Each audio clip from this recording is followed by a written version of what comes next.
نماز آنکھوں کی ٹھنڈک۔ رسول اللہ صلی اللہ علیہ وسلم نے فرمایا وَجُعِلَ قُرَّةُ عَيْنِي فِي الصَّلَاةِ، اور میری آنکھوں کی ٹھنڈک نماز میں رکھی گئی ہے۔ نماز آنکھوں کی ٹھنڈک کیسے ہوتی ہے؟ نماز اس وقت آنکھوں کی ٹھنڈک ہوتی ہے جب نماز پڑھنے میں ہمارا دل لگتا ہے، جب نماز ہمیں دوسری چیزوں سے زیادہ محبوب ہوتی ہے، جب ہم نماز کو اللہ سبحانہ تعالیٰ سے ملاقات کا ذریعہ سمجھتے ہیں، جب ہم نماز میں اللہ سبحانہ تعالیٰ کو یاد کرتے ہیں، جب نماز میں ہمارا دل لگتا ہے، جب ہمیں نماز سے محبت ہوتی ہے، کیونکہ انسان کو جس چیز سے محبت ہوتی ہے وہ اس کام کو کر کے خوشی محسوس کرتا ہے، اور جس چیز سے جتنی زیادہ محبت ہوتی ہے اس کام سے انسان کو اتنا ہی زیادہ لطف آتا ہے اور سکون ملتا ہے، اس کی آنکھیں ٹھنڈی ہو جاتی ہیں، اس کے اندر خشوع و خضوع آ جاتا ہے۔ انسان کو جب یہ احساس ہوتا ہے کہ مجھے اللہ سبحانہ تعالیٰ کا قرب نصیب ہو رہا ہے اور میں اللہ کے قریب ہوں، اللہ تعالیٰ سے سرگوشیاں کر رہا ہوں، خاص طور پر سجدے کی حالت میں، تو اس سے انسان بے پناہ سرور حاصل کرتا ہے۔ لیکن جو شخص اس سے غافل ہوتا ہے، جس کا دل نماز میں نہیں لگتا، جس کو نماز بہت بھاری چیز لگتی ہے، بہت مشکل چیز لگتی ہے، تو وہ جب نماز میں کھڑا ہوتا ہے تو اسے ایسا لگتا ہے جیسے وہ کسی بڑے ہی ناگوار اور مشکل کام کے لیے کھڑا ہے، بس جتنی جلدی اس سے جان چھوٹ جائے اچھا ہے۔ وہ نماز میں اللہ کو یاد بھی نہیں کرتا، بس وہ جلدی سے اور تیز تیز نماز پڑھ کے ختم کر دیتا ہے۔ ایسی نماز اس کی آنکھوں کی ٹھنڈک نہیں ہوتی، نہ ہی اس کے دل کو ایسی نماز سے سکون حاصل ہوتا ہے۔ لیکن جس شخص کو نماز سے محبت ہوتی ہے، اس کا دل چاہتا ہے کہ نماز اور لمبی ہو جائے، اور پھر نماز کا انتظار کرتا ہے۔ ایسا شخص واقعی نماز سے کچھ پا کر اٹھتا ہے، اسے دنیا کے غم، پریشانیاں، دکھ، تکلیفیں بھول جاتی ہیں، اور نماز کے بعد اس کے دل کی حالت بدل جاتی۔ اسی لیے تکلیفوں اور مشکلات کا حل نماز میں رکھا گیا ہے۔ وَاسْتَعِينُوا بِالصَّبْرِ وَالصَّلَاةِ، کہ صبر اور نماز سے مدد لو، یعنی جب مشکل وقت آئے، کوئی پریشانی اور تکلیف کا وقت آئے تو نماز کی طرف دوڑو۔ اسی لیے ہم دیکھتے ہیں کہ نبی صلی اللہ علیہ وسلم پر جب کوئی ایسی کیفیت طاری ہوتی، یعنی کوئی غم کی، دکھ کی، پریشانی کی، تو وہ فوراً نماز کی طرف دوڑتے۔ کوئی اہم کام ہوتا، اللہ تعالیٰ سے مشورہ کرنا ہوتا، تو استخارے کی نماز پڑھتے۔ اسی طرح سالم بن ابو جاز سے روایت ہے، ایک آدمی نے کہا کاش میں نماز پڑھ لیتا تو سکون پاتا، تو دوسرے لوگوں نے اس کو حیرانی سے دیکھا کہ یہ کیا بات کر رہا ہے، تو اس نے کہا کہ میں نے رسول اللہ صلی اللہ علیہ وسلم سے سنا ہے، آپ فرماتے تھے بلال نماز کی اقامت کہو، ہمیں اس سے راحت پہنچاؤ، یعنی ہم دنیا کے کاموں سے اور کاموں کی مشغولیت اور مصروفیت سے تھک گئے ہیں، اکتا گئے ہیں، اب ہم نماز کی طرف متوجہ ہوں تو ہمارا دل ٹھنڈا ہو جائے، ہماری آنکھیں ٹھنڈی ہو جائیں، ہمارا دل سکون پا جائے۔ آپ فرماتے تھے یا بلال اقم الصلاۃ ارحنا بہا، اے بلال اقامت کہو۔ اقامت نماز سے بالکل جو پہلے اللہ اکبر امام کے پیچھے کوئی کہتا ہے، جو مؤذن ہوتا ہے، تو ارحنا بہا، ہمیں اس سے راحت پہنچاؤ۔ یعنی جب انسان اپنا فرض ادا کر لیتا ہے، جب انسان اللہ سے ملاقات کر لیتا ہے، تو انسان کی تکلیف، تھکاوٹ، تنگی اور مشقت دور ہو جاتی۔ اور یہ سلسلہ شروع ہوتا ہے جب انسان وضو کرتا ہے۔ اب دیکھیں کہ آپ کتنے بھی تھکے ہوئے ہوں، لیکن اگر آپ وضو کر لیتے ہیں، اور خصوصاً ذرا ٹھنڈے ٹھنڈے پانی سے وضو کر لیتے ہیں، آپ کی آنکھیں بھی دھل جاتی ہیں، آپ کا ناک بھی، آپ کے کانوں میں بھی مسا ہو جاتا ہے، آپ کے بالوں کے اوپر بھی ایک ٹھنڈا ہاتھ پھر جاتا ہے، آپ پاؤں کو بھی مل کے دھوتے ہیں، تو اس سے آپ کا پورا جسم، اس کی کیفیت اور حالت تبدیل ہو جاتی ہے۔ وہ جو اس سے پہلے اکتاہٹ کی اور بوریت کی سی ایک کیفیت ہوتی ہے، وہ درست ہو جاتی ہے۔ پھر اس کے بعد آپ صحیح معنوں میں فوکس کر کے بالکل اسٹریٹ کھڑے ہو کر اللہ کا ذکر کرتے ہیں، پھر رکوع میں جاتے ہیں تو پوری طرح اپنی کمر کو جھکاتے ہیں، یعنی آپ کا اینگل جو ہے وہ بالکل درست ہوتا ہے۔ یعنی آپ مثلاً یہ آپ کی، اگر آپ اپنے ہاتھ کو سیدھا کریں بالکل اسٹریٹ، تو یہ اسٹینڈنگ پوزیشن ہوتی ہے، اور جب آپ رکوع میں جاتے ہیں تو بالکل اس طرح جھک جاتے ہیں کہ آپ کی ہاف باڈی جو ہے وہ بالکل اسٹریٹ ہو جاتی ہے، یعنی کمر سیدھی ہو جاتی ہے۔ اس سے آپ کے پورے باڈی کا ایک اسٹریچ ہو جاتا ہے اور آپ کی تھکاوٹ اتر جاتی ہے۔ اور خصوصاً اگر آپ کے بازو بھی اسٹریچ ہوں اور گھٹنوں کو مضبوطی سے پکڑا ہوا ہو اور آپ اللہ سبحانہ تعالیٰ کی تسبیح کر رہے ہوں، تو آپ کے اندر ایک خاص قسم کی سکون کی کیفیت دوڑ جاتی۔ پھر آپ رکوع میں جانے کے بعد سجدے میں جاتے ہیں، اور سجدے میں آپ زمین پر سر اور ناک رکھ کر اللہ کی تسبیح کرتے ہیں، اور جتنی لمبی تسبیحات کرتے ہیں اتنی دیر آپ کے سر تک خون پہنچتا رہتا ہے، اور پھر جب آپ سر اٹھاتے ہیں اور پھر آپ بیٹھ کر اللہ کا ذکر کرتے ہیں، اللہم اغفر لی وارحمنی، پھر دوبارہ سجدے میں جاتے ہیں، پھر آپ دوبارہ قیام کرتے ہیں، تو آپ دیکھتے ہیں کہ واقعی اگر آپ صحیح معنوں میں ارکان کو صحیح طور پر ادا کرتے ہوئے نماز ادا کر رہے ہیں تو آپ کی پوری جسمانی تھکاوٹ بھی دور ہونے لگتی ہے۔ حقیقت یہ ہے کہ نماز ایک ایسی چیز ہے جو صرف انسان کے لیے نہیں بلکہ ساری کائنات کے لیے ہے۔ اللہ نے جتنی بھی چیزیں پیدا کی ہیں، جتنی بھی مخلوق ہے اللہ کی، وہ سبھی نماز پڑھتی ہے، لیکن ان کی نماز کا طریقہ مختلف ہے۔ قرآن مجید میں سورۃ النور میں اللہ تعالیٰ فرماتے ہیں أَلَمْ تَرَ أَنَّ اللَّهَ يُسَبِّحُ لَهُ مَنْ فِي السَّمَاوَاتِ وَالْأَرْضِ وَالطَّيْرُ صَافَّاتٍ كُلٌّ قَدْ عَلِمَ صَلَاتَهُ وَتَسْبِيحَهُ وَاللَّهُ عَلِيمٌ بِمَا يَفْعَلُونَ۔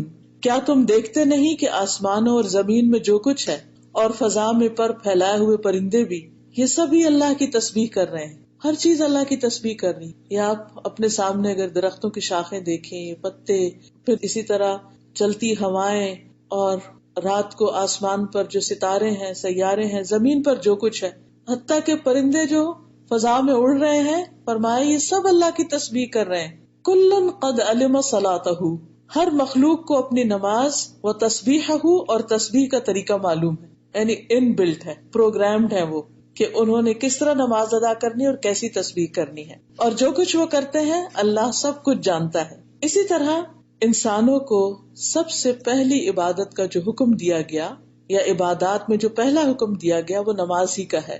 وَأَقِيمُوا الصَّلَاةَ وَآتُوا الزَّكَاةَ وَارْكَعُوا مَعَ الرَّاكِعِينَ، سورۃ البقرہ میں آتا ہے، اور نماز قائم کرو اور زکوٰۃ ادا کرو اور رکوع کرنے والوں کے ساتھ مل کر رکوع کرو۔ قرآن مجید کا آغاز ہی ہوتا ہے تو متقین کی جو صفات بتائی گئی ہیں ان میں کرنے کا پہلا کام جو ہے، عملی کام، پریکٹیکل کام، وہ نماز ہی ہے۔ الذین یؤمنون بالغیب ویقیمون الصلاۃ، کہ وہ نماز قائم کرتے ہیں۔ اسلام کا دوسرا رکن ہے، پہلا توحید ہے اور دوسرا بڑا رکن نماز ہے۔ رسول اللہ صلی اللہ علیہ وسلم نے فرمایا اسلام کی بنیاد 5 چیزوں پر قائم کی گئی ہے۔ اس بات کی گواہی دینا کہ اللہ کے سوا کوئی معبود نہیں، اور یقیناً محمد صلی اللہ علیہ وسلم اللہ کے رسول ہیں، اور نماز قائم کرنا اور زکوٰۃ ادا کرنا، بیت اللہ کا حج کرنا اور رمضان کے روزے رکھنا۔ اسی طرح نماز کو دین کا ستون بتایا گیا، یعنی پلر۔ اور پلر کیا چیز ہوتی ہے؟ جس پر کوئی عمارت قائم ہوتی ہے، چھت قائم ہوتی ہے، یعنی اگر وہ پلر ہٹا دیا جائے تو چھت نیچے آ جائے گی، اور جب چھت نیچے آ جائے گی تو اس کو کوئی پھر عمارت نہیں کہتا، بلڈنگ نہیں کہتا، بلکہ وہ ایک کھنڈر ہوتا ہے۔ تو نماز بھی اسی طرح ہمارے دین کا ستون ہے۔ اگر کوئی شخص نماز نہیں پڑھتا تو گویا اس کا پھر کوئی دین نہیں، یہ دین کی پہچان اور دین کی علامت ہے۔ آپ صلی اللہ علیہ وسلم نے فرمایا معاذ بن جبل سے، کیا میں تمہیں دین کی بنیاد، اس کا ستون اور اس کے کوہان کی بلندی کے متعلق نہ بتاؤں؟ اس دین کی بنیاد اسلام ہے، تو جو کوئی اسلام لے آیا وہ سلامت رہا، اور اس کا ستون نماز ہے، یعنی یہ نماز جو ہے وہ اس کا بنیادی حصہ ہے۔ ایک دیہاتی حضور صلی اللہ علیہ وسلم کی خدمت میں حاضر ہوا اور عرض کیا، یا رسول اللہ صلی اللہ علیہ وسلم، اسلام کیا ہے؟ آپ نے فرمایا دن رات میں 5 نمازیں پڑھنا، یعنی آپ نے اسلام کی پہچان ہی اس کو کس سے کرائی؟ دن رات کی 5 نمازوں سے۔ اس نے پوچھا کیا ان کے علاوہ بھی مجھ پر کوئی نماز فرض ہے؟ آپ نے فرمایا نہیں، یعنی یہ 5 نمازیں تو فرض ہیں، باقی نمازیں جیسے تہجد ہے یا اشراق چاشت وغیرہ ہے، یہ کیا ہے؟ نوافل ہے۔ اسی طرح استخارے کی نماز یا پھر توبہ کی نماز، یہ سب نفلی نمازیں، فرض نہیں ہے۔ فرض نمازیں دن میں 5 ہیں، اور یہ فرض نمازیں صرف امت محمدی صلی اللہ علیہ وسلم ہی کے لیے نہیں بلکہ اس سے پہلے کے انبیاء نے بھی اپنی اپنی امتوں کو نماز کا حکم دیا۔ نہ صرف یہ کہ امتوں کو حکم دیا بلکہ انبیاء اپنے گھر والوں کو بھی نماز کی تعلیم دیتے تھے۔ سورۃ مریم میں آتا ہے وَاذْكُرْ فِي الْكِتَابِ إِسْمَاعِيلَ إِنَّهُ كَانَ صَادِقَ الْوَعْدِ وَكَانَ رَسُولًا نَبِيًّا وَكَانَ يَأْمُرُ أَهْلَهُ بِالصَّلَاةِ وَالزَّكَاةِ وَكَانَ عِندَ رَبِّهِ مَرْضِيًّا۔ اس کتاب میں اسماعیل کا قصہ بیان کیجیے، وہ وعدے کے سچے اور رسول نبی تھے، وہ اپنے گھر والوں کو نماز اور زکوٰۃ کا حکم دیتے تھے، اور اپنے رب کے نزدیک ایک پسندیدہ انسان تھے۔ تو رب کے نزدیک پسندیدہ انسان کی صفت کیا ہے؟ کہ وہ صرف خود نہیں نماز پڑھتا بلکہ اپنے گھر والوں کو بھی اس کی تاکید کرتا ہے۔ اللہ سبحانہ وتعالیٰ خود 2 بار روزانہ فرشتوں سے بندوں کی نماز کی خبر لیتے ہیں، حالانکہ اللہ تعالیٰ خود بھی جانتے ہیں اور وہ دیکھتے ہیں، ابو ہریرہ کہتے ہیں کہ رسول اللہ صلی اللہ علیہ وسلم نے فرمایا تمہارے پاس دن اور رات میں فرشتے باری باری آتے رہتے ہیں اور وہ نماز فجر اور نماز عصر میں اکٹھے ہوتے ہیں. جو فرشتے رات کو تمہارے پاس رہتے ہیں اور آسمان پر واپس جاتے ہیں تو ان کا رب ان سے پوچھتا ہے حالانکہ وہ اپنے بندوں کا حال خوب جانتا ہے کہ تم نے میرے بندوں کو کس حال میں چھوڑا. وہ کہتے ہیں کہ ہم نے اس حال میں چھوڑا کہ وہ نماز پڑھ رہے تھے اور اس حال میں ان کے پاس پہنچے کہ وہ نماز پڑھ رہے تھے. یعنی جب ہم گئے تو بھی وہ نماز پڑھ رہے تھے اور جب ہم واپس آئے تو بھی وہ نماز میں, جاتے ہوئے بھی ان کو نماز میں دیکھا, واپسی پر بھی نماز میں دیکھا. تو دن کے دونوں کناروں پر وہ نمازیں ادا کرتے ہیں. پھر اسی طرح ہر نماز کا جو وقت ہوتا ہے, یہ اذان ہو جاتی ہے, نماز کا وقت داخل ہو جاتا ہے تو اس وقت ایک اعلان ہوتا ہے. اسے ہمارے کان تو نہیں سنتے لیکن ہمیں بتایا گیا ہے کہ ہمارے کان کون سا اعلان سنتے ہیں, جو مؤذن اعلان کرتا ہے اذان کی شکل میں اور پکار رہا ہوتا ہے حی علی الصلاۃ حی علی الفلاح, آؤ نماز کی طرف, آؤ کامیابی کی طرف. تو یہ ایک آواز ہوتی ہے جو ہم سنتے ہیں. اس کے علاوہ ایک اور آواز بھی ہوتی ہے جو ہم سنتے نہیں لیکن اس کے بارے میں ہمیں رسول اللہ صلی اللہ علیہ وسلم نے اپنی ایک حدیث میں بتایا. السلسلہ صحیحہ کی حدیث ہے کہ جب ہر نماز کا وقت شروع ہوتا ہے تو ایک منادی کرنے والے کو یعنی پکارنے والے کو بھیجا جاتا ہے. وہ یوں اعلان کرتا ہے کہ آدم کے بیٹو اٹھو اور اس آگ کو بجھاؤ جو تم نے اپنے نفسوں کے لیے جلائی ہے. کیا مطلب ہے؟ گناہ کر کے انسان اپنے لیے آگ بھڑکا رہا ہوتا ہے, دنیا کی نہیں جہنم کی.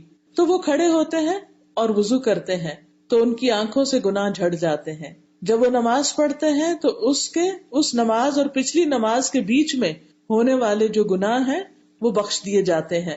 پھر وہ اس درمیانی وقفے میں گناہ کر کے دوبارہ آگ جلاتے ہیں. جو ہی پہلی یعنی ظہر کی نماز کا وقت ہوتا ہے تو اعلان کرنے والا کہتا ہے آدم کے بچوں اٹھو اور اس آگ کو بجھاؤ جو تم نے اپنے نفسوں کے لیے جلائی ہے. یہ سن کر وہ کھڑے ہوتے ہیں, وضو کرتے ہیں, نماز پڑھتے ہیں تو اس نماز اور پچھلی نماز یعنی فجر کی نماز کے بیچ میں جو گناہ ہوتے ہیں وہ بخش دیے جاتے ہیں. جب عصر کا وقت ہوتا ہے تو اسی طرح ہوتا ہے. جب مغرب کا وقت ہوتا ہے تو یہی معاملہ پیش آتا ہے اور جب عشاء کا وقت ہوتا ہے تو پھر اسی طرح ہوتا ہے.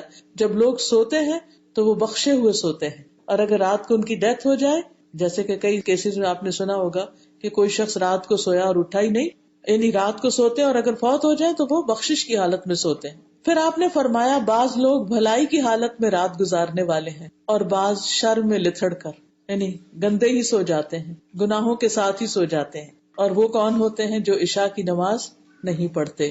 قرآن مجید میں مومنوں کی جو صفت بیان ہوئی ہے وہ کیا ہے؟ رجال لا تلہیہم تجارت ولا بیع عن ذکر اللہ واقام الصلاۃ وایتاء الزکاۃ یخافون یوما تتقلب فیہ القلوب والابصار. وہ مرد جنہیں اللہ کے ذکر سے اور نماز قائم کرنے اور زکوٰۃ دینے سے نہ کوئی تجارت غافل کرتی ہے اور نہ کوئی خرید و فروخت, اور وہ اس دن سے ڈرتے ہیں جس میں دل اور آنکھیں الٹ جائیں گی, پھر جائیں گی, یعنی خوف کے مارے.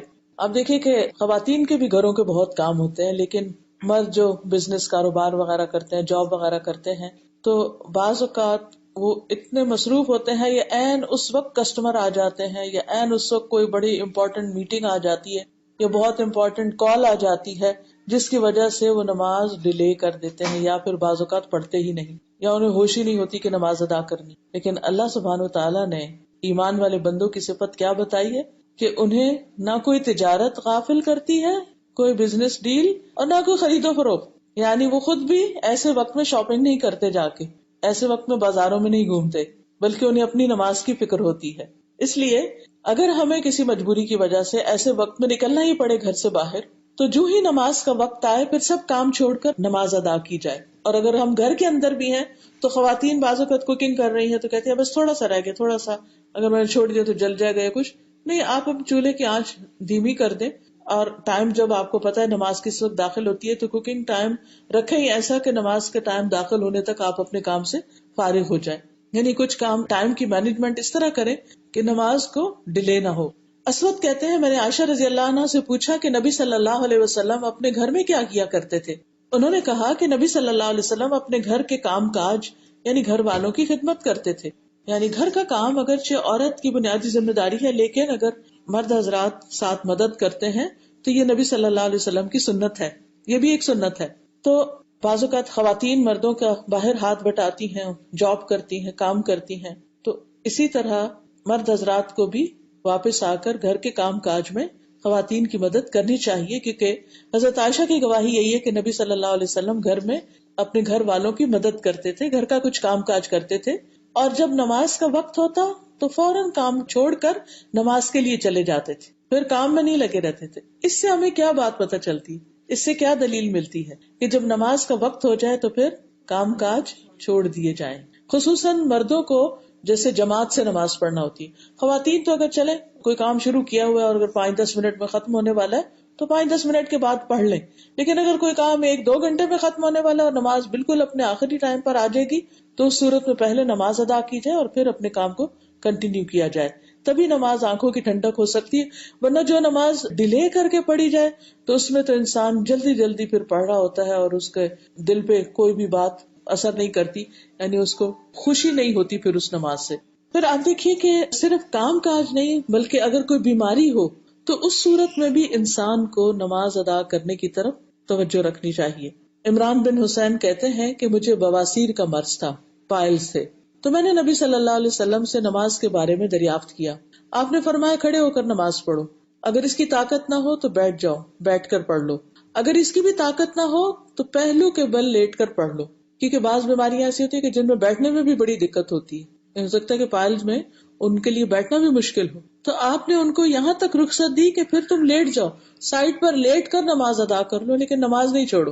جنگ میں بھی نماز کی حفاظت کرنا ضروری ہے، یعنی حالت جنگ میں بھی نماز کی حفاظت ضروری ہے۔ سب نمازوں کی حفاظت ضروری ہے، اور خصوصاً درمیانی نماز کی۔ سورۃ البقرہ کی آیت نمبر 238 میں آتا ہے، حافظوا علی الصلوات والصلاۃ الوسطی وقوموا للہ قانتین فإن خفتم فرجالا أو ركبانا فإذا أمنتم فاذكروا الله كما علمكم ما لم تكونوا تعلمون۔ سب نمازوں کی حفاظت کرو اور درمیانی نماز کی خاص طور پر، اور وہ ہے عصر کی نماز، اور اللہ کے لیے فرما بردار ہو کر کھڑے رہو، یعنی نماز میں پوری اطاعت کا اظہار کرو، اور اگر تم حالت خوف میں ہو تو خواہ پیدل ہو یا سوار، جیسے ممکن ہو نماز ادا کر لو۔ یعنی اگر دشمن کا ڈر ہے یا کوئی ایسی جگہ ہے کہ جہاں راحت ہے تو آپ ایک جگہ کھڑے ہو کے نماز نہیں پڑھ سکتے تو آپ سواری پہ بھی پڑھ سکتے ہیں، اور اگر آپ کے پاس سواری نہیں اور آپ پیدل ہیں تو چلتے، یعنی آپ رک نہیں سکتے، رکنے کی اب آپ کو مہلت نہیں، تو آپ چلتے چلتے بھی نماز پڑھ سکتے ہیں۔ اسی طرح مثلاً آپ خود ڈرائیو کر رہے ہیں اور ایسا موقع آ گیا ہے کہ اگر آپ نماز نہیں پڑھے تو نماز چلی جائے گی، مثلاً فجر کی نماز، وہ آپ دوسری نماز کے ساتھ جمع نہیں کر سکتے۔ ظہر اثر تو جمع ہو سکتی ہیں کہ آپ کی ظہر ہے راستے میں، تو آپ جب اثر کے وقت پہنچے کسی ٹھکانے پر تو ساتھ قصر کر کے ظہر اور پھر اثر دونوں ہی پڑھ لیں۔ مغرب بھی عشاء کے ساتھ پڑھی جا سکتی ہے، لیکن فجر کی نماز تو اپنے وقت پر ہی پڑھی جائے گی، اس کو تو آپ جمع نہیں کر سکتے۔ اب مرد حضرات کو بعض اوقات اپنے کام میں ٹریول کرنا پڑتا ہے، بعض جگہیں ایسی ہوتی کہ جہاں پر میلوں تک آپ کہیں بھی کھڑا نہیں کر سکتے اپنے کسی کیب کو یا ٹرک کو یا کچھ۔ بعض ٹرک ڈرائیورز ہوتے ہیں جو ایک یعنی کہ ایسٹ سے ویسٹ اور نارتھ سے ساؤتھ لمبے فاصلے طے کرتے ہیں، اور بعض اوقات لمبی روڈز پر ہوتے ہیں، نماز کا وقت ہو گیا ہے نہیں اتر سکتے، ڈرائیو بھی کر رہے ہیں ساتھ، تو ایسی صورت میں پھر انسان اسی حالت میں نماز پڑھ لے۔ لیکن عام طور پر جب پتا ہے کہ میں نے لمبے ٹور پر جانا ہے تو پھر نماز کا وقت سامنے رکھ کر ہی اپنا سفر شروع کیا جائے یا راستے میں بریک کی جائے۔ ہاں، نوافل آپ دونوں حالتوں میں پڑھ سکتے ہیں، نفل نماز آپ سواری پر پڑھ سکتے ہیں، لیکن یہ نہیں کہ اب ہمیں بچوں کو لینے کے لیے جانا ہے اور ہم چلو گھر میں اپنے سارے گھر کے کام نپٹائے اور وضو کیا اور گاڑی میں بیٹھ گئے اور راستے میں نماز پڑھی۔ اس طرح نہیں ہونا چاہیے۔ انتہائی مجبوری میں تو ہو سکتا ہے جب کوئی اور راستہ نہ نکلے، لیکن عام حالات میں ایسا نہیں کیا جائے گا۔ ہاں، اگر خوف ہو، یعنی صرف سفر نہیں، خوف ہو تو خوف کی حالت میں پیدل یا سوار دونوں طرح نماز ادا کی جا سکتی ہے۔ اسی طرح اگر کوئی بیماری ہو اور وہ بہت سخت بھی ہو پھر بھی نماز، اور اس میں ہمیں نبی صلی اللہ علیہ وسلم کا طریقہ پتہ چلتا ہے کہ وہ بیماری یا مرض جس میں آپ کی وفات ہوئی اس کے بارے میں آتا ہے۔ عبید اللہ کہتے ہیں کہ ایک مرتبہ میں حضرت عائشہ کی خدمت میں حاضر ہوا اور عرض کیا، آپ مجھے رسول اللہ صلی اللہ علیہ وسلم کی مرض الوفات کے بارے میں کچھ بتائیں۔ انہوں نے کہا کیوں نہیں۔ کہنے لگی کہ رسول اللہ صلی اللہ علیہ وسلم کی طبیعت جب بوجھل ہوئی تو آپ نے پوچھا کیا لوگ نماز پڑھ چکے ہیں؟ ہم نے کہا نہیں یا رسول اللہ، وہ آپ کا انتظار کر رہے ہیں۔ آپ نے فرمایا میرے لیے ایک ٹب میں پانی رکھو، تو ہم نے ایسا ہی کیا۔ نبی صلی اللہ علیہ وسلم نے غسل کیا اور جانے کے لیے کھڑے ہونے ہی لگے تھے کہ آپ پر بے ہوشی طاری ہو گئی۔ جب افاقہ ہوا یعنی ہوش میں آئے تو آپ نے پھر یہی سوال پوچھا کیا لوگ نماز پڑھ چکے ہیں؟ ہم نے کہا نہیں یا رسول اللہ، وہ آپ کا انتظار کر رہے ہیں۔ آپ نے فرمایا میرے لیے ٹب میں پانی رکھو۔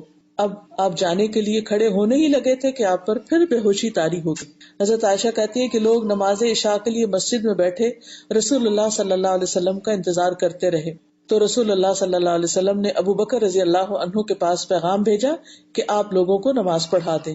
چنانچہ ان دنوں میں ابو بکر لوگوں کو نماز پڑھاتے رہے۔